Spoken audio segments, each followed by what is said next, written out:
Assalamualaikum warahmatullahi wabarakatuh. Kami dari kelompok 7 akan mempresentasikan hasil dari materi yang telah kami kumpulkan. Sebelum masuk ke presentasi, izinkanlah kami memperkenalkan diri terlebih dahulu. Saya Gumilang Rizky Ramadan selaku moderator dan penyampai materi yang akan memimpin jalannya presentasi dari kelompok kami. Lalu ada rekan saya. Saya Naufal Analis Muhammad. Saya Siti Maulana. Saya Hadi Sasmita. Kami dari kelompok 7 izinkan kami menyampaikan presentasi kami. Untuk materi pertama akan disampaikan oleh Naufal Analis. Untuk materi yang pertama ada logam non-ferro. Logam non-ferro ini adalah jenis logam yang secara kimiawi tidak memiliki unsur besi atau ferro. Oleh karena itu, logam jenis ini disebut sebagai logam bukan besi. Terus logam ini terdapat dalam berbagai jenis dan masing-masing memiliki sifat dan karakteristik yang berbeda. Secara spesifik antara logam yang satu dengan logam-logam yang lainnya. Nah, logam non-ferro adalah unsur kimia yang mempunyai sifat-sifat tertentu, yaitu elastis seperti contohnya karet, terus cair seperti bahan pelumas dan juga tidak dapat menghantarkan arus listrik, bahan isolasi. Terus pekat terhadap api, bahan bakar tidak dapat terbakar seperti asbes dan juga mudah pecah seperti keramik. Terus selanjutnya ada non-logam. Di sini non-logam yaitu kumpulan unsur kimia yang bersifat elektronegatif, yaitu semakin gampang menarik elektron valensi dari atom lain daripada melepaskannya. Yang termasuk dalam non-logam yaitu halogen gas agung dan memiliki 7 unsur berikut seperti hidrogen, karbon, nitrogen, oksigen, fosfor, belerang, dan selenium. Terus selanjutnya ada logam. Nah, pengertian logam adalah elemen kerak bumi, mineral yang terbentuk secara alami, di mana jumlah logam diperkirakan 4% dari kerak bumi. Nah, untuk logam ini, logam itu hampir 4% berasal dari kerak bumi. Nah, logam dalam bidang keteknisian adalah besi yang biasanya dipakai untuk konstruksi bangunan-bangunan, pipa-pipa, alat pabrik dan sebagainya. Logam adalah unsur kimia yang mempunyai sifat-sifat tertentu, yaitu dapat ditempa dan diubah bentuknya, bisa menghantar panas dan listrik, keras, tahan terhadap goresan, potongan atau keausan, kenyal, tahan patah bila bentang, kuat, tahan terhadap benturan, pelan, martil dan juga lihat seperti contohnya kayak emas, tembaga seperti itu. Nah, untuk selanjutnya ada logam ferro. Ya, selanjutnya ada logam ferro. Logam ferro adalah sebuah logam paduan yang terdiri dari campuran karbon dengan besi untuk menghasilkan suatu logam paduan yang mempunyai dua sifat yang berbeda dengan besi dan karbon, maka dicampur dengan berbagai macam logam lainnya. Ya, untuk karbon sendiri menjadikan logam ferro menjadi keras ya. Sedangkan bahan campuran lainnya seperti silisium, fosfor, dan mangan dan belerang menjadikan kepadatan logam meningkat dan tahan karat. Selanjutnya korosi ya. Korosi merupakan penurunan sifat-sifat dari material atau bahan yang terjadi secara alami ketika berinteraksi dengan lingkungannya. Proses korosi disebut proses elektrokimia karena terjadi reaksi redoks atau reduksi oksidasi secara spontan. Yang pertama jenis korosi yang pertama merupakan korosi umum. Korosi ini terjadi pada permukaan logam yang sering kita jumpai, yang menyebabkan logam berubah warna menjadi kecoklatan.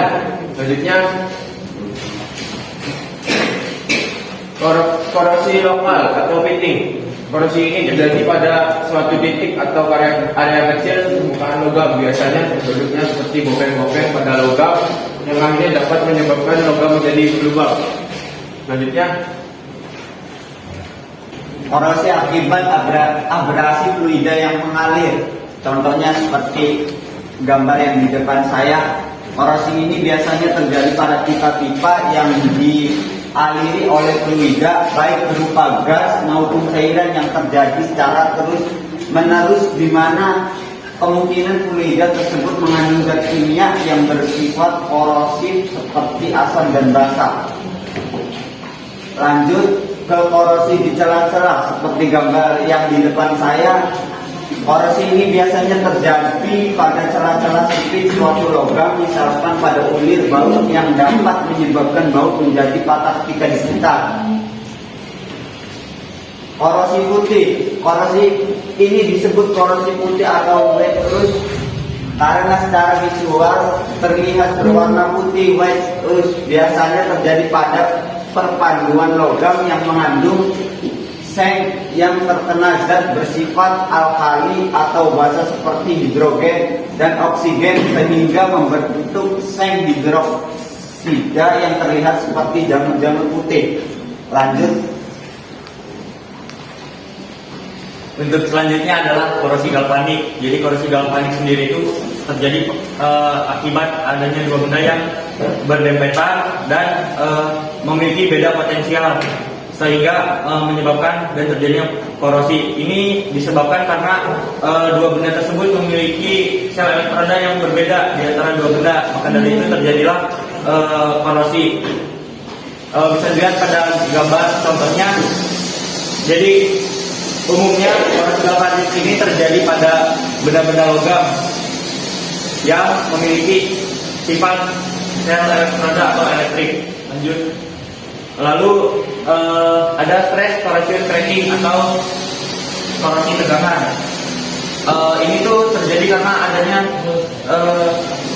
lebih ke stress corrosion cracking terlebih dahulu adalah untuk simpelnya itu stress corrosion cracking adalah keretakan yang terjadi pada suatu baja atau logam. Ini diakibatkan karena adanya gabungan antara dua hal, yaitu tegangan dan korosi, tegangan tarik. Jadi ketika ada sebuah baja logam yang memiliki tegangan tarik lalu memiliki korosi, maka akan terjadi keretakan atau yang biasa kita sebut dengan stress corrosion cracking. Untuk pengertiannya sendiri adalah stress corrosion cracking adalah pertumbuhan pembentukan retak di lingkungan korosif. Hal ini dapat menyebabkan kegagalan tak terduga dan tiba-tiba dari paduan logam biasanya ulet mengalami tegangan tarik, terutama pada suhu tinggi. Stress corrosion cracking sangat spesifik secara kimiawi, di mana paduan tertentu cenderung mengalami stress corrosion cracking atau korosi tegangan hanya ketika terkena sejumlah kecil lingkungan kimia. Tegangan dapat merupakan hasil dari beban celah akibat konsentrasi tegangan, atau dapat disebabkan oleh jenis rakitan atau tegangan sisa dari aplikasi lainnya, misalnya pengerjaan dingin. Tegangan sisa dapat dihilangkan dengan anil atau perawatan permukaan lainnya. Lalu efek gabungan dari tegangan dan korosi dapat menyebabkan jenis kegagalan khusus yang dikenal sebagai stress corrosion cracking atau korosi tegangan. Nah, ini muncul dalam keadaan khusus untuk paduan tertentu.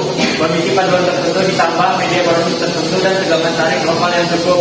Bisa dilihat pada contoh gambar di sini. Ini adalah stress corrosion cracking. Terjadi keretakan diakibatkan logam baja yang memiliki tegangan tarik lalu memiliki korosi, maka terjadi stress corrosion cracking atau keretakan pada logam baja.